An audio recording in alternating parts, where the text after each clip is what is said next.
Imagine a city where stone islands rise from the water, connected by a network of ancient canals. A city that holds the echoes of a forgotten dynasty, whispers of legendary sorcery, and the enigma of its very existence. Today, we embark on a journey to uncover the secrets of Nan Madol, a place often referred to as the eighth wonder of the world and the Venice of the Pacific.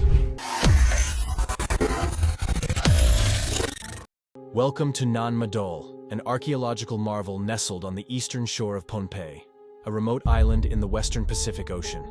The captivating city, surrounded by a lagoon, stretches over 1.5 kilometers in length and 0.5 kilometers in width, comprising 92 artificial islets, each with its own tale to tell.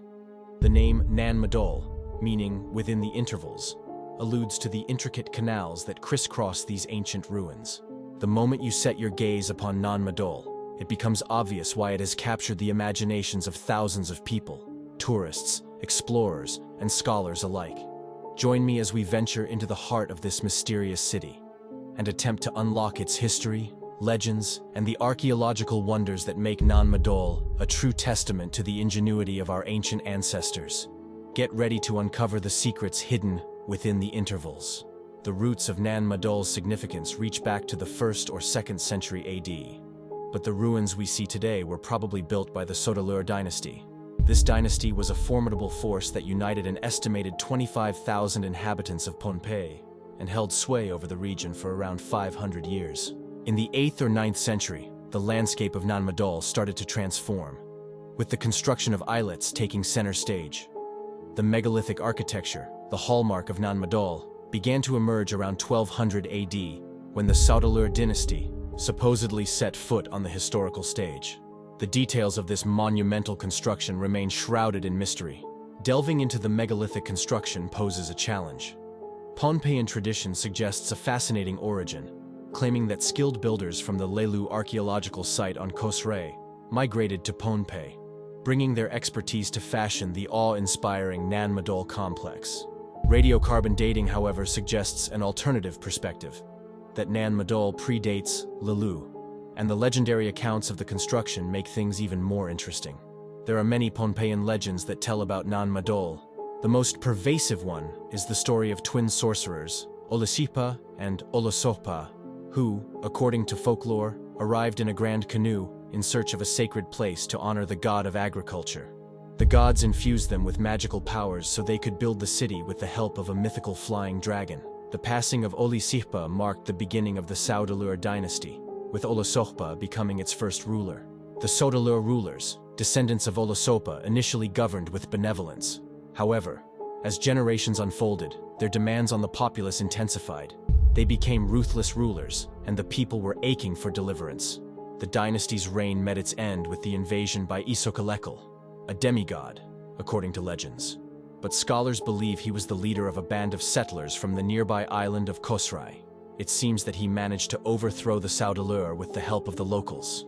After that, the people slowly abandoned this once thriving city, and we will talk more about that in a second. Now let's fast forward to the late 19th century, when the world first heard about Nan Madol, thanks to the meticulous observations of John Stanislaw Kubary, a Polish ethnographer and oceanographer. His vivid descriptions in 1874 provided the world with a glimpse into the grandeur and complexity of Nan Madol.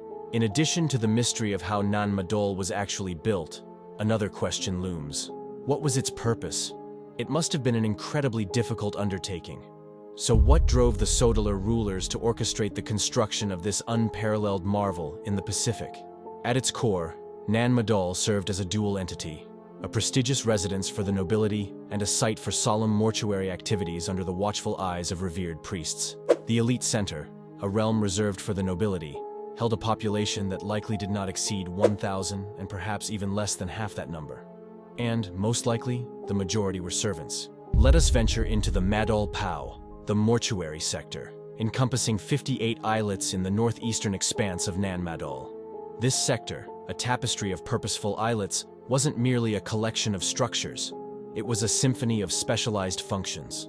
Islets housed the dwellings of priests, with some designated for distinct tasks like food preparation, canoe construction, and coconut oil preparation.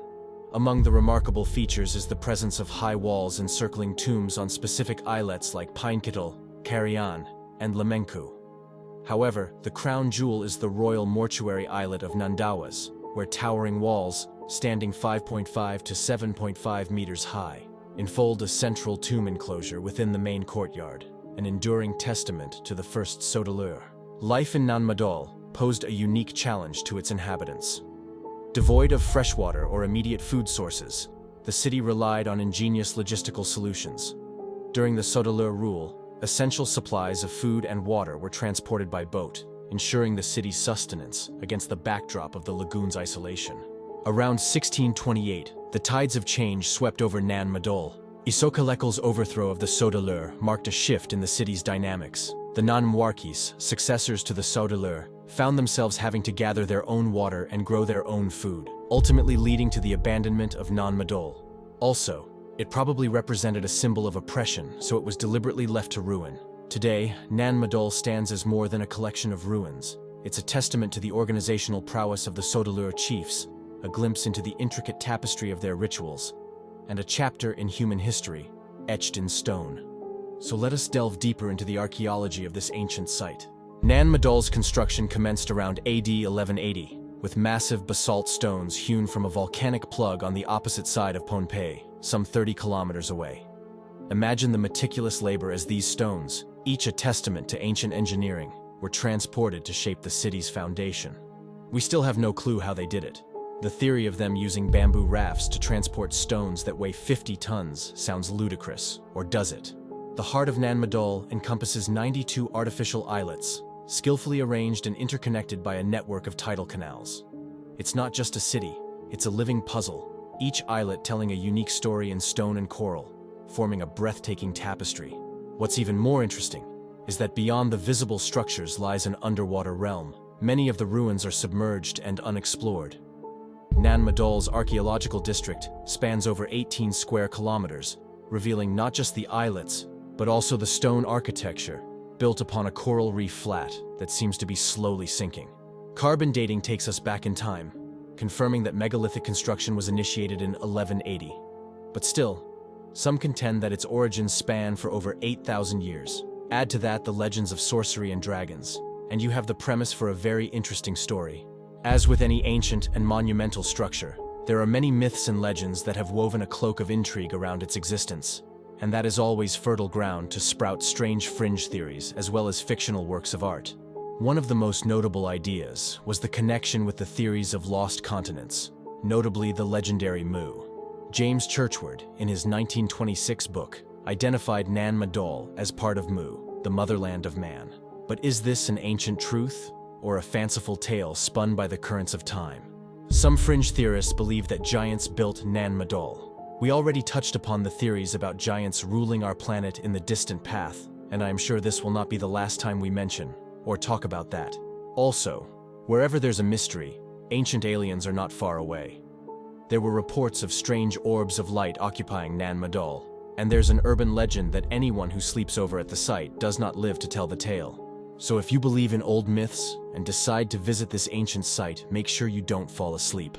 As we conclude this chapter, let the whispers of Nan Madol accompany you on your own journeys. May the spirit of exploration guide you, and may the stones of Nan Madol continue to tell tales that resonate across the oceans of time. And may you look favorably upon this work and choose to like, share, and subscribe.